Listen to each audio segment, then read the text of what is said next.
American tennis. And the question I have for you is this. What do the three top-ranked American players not have in common with some of the top three in the world? So I'm asking between Johnson, Isner, and Sock what they do not have in common with Murray, Wawrinka, and Nishikori. And spoiler alert, this is controversial, and I think many of you will object violently and or something worse.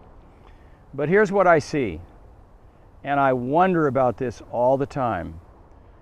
We had a college coach in our neck of the woods that said, and this is very common, that in the modern game you need a big serve and a big forehand. And I think that describes American tennis to the T. Big serve and big forehand. And I saw just that at Davis Cup in Portland. But what I also see is that if there is less than total skill on the backhand wing, players with big forehands are often out of position. Often out of position. Whereas players with penetrating offensive backhands, Nishikori, Wawrinka, Murray, are rarely out of position. They're not trying to avoid the backhand. They can hurt you with the backhand.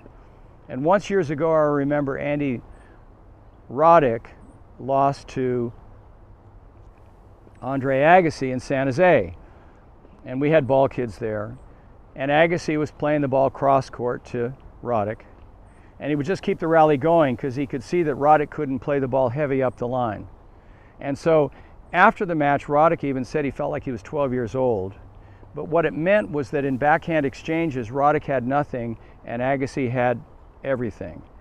And I wonder how it is that these champions weren't made to develop bigger backhands, or whether or not they're really understanding now they can all, our top three can still have wins over Murray and Nishikori and Wawrinka, but they are at a disadvantage. It's clear when you watch it on TV. And it seems to me that you could identify this game as it's a hitting game with big forehands, or it's a court positioning game with equal skills. And if you go back to some of our best American champions, it's my bias now, Jimmy Connors, John McEnroe, there wasn't a style of play where there was one area that was dramatically weak compared to the other, such that there weren't immediate tactics to use. So that if you're playing Isner or Sock, or even Johnson, if you're on the backhand wing, you're staying in the point. Whereas if you're playing Nishikori or Wawrinka or Murray and you just stay on the backhand wing, you've got much more issues. And so as you develop your game, really take care to develop a backhand. And as you continue to watch tennis, start to see how court positioning is influenced by skill or lack of skill on the backhand wing.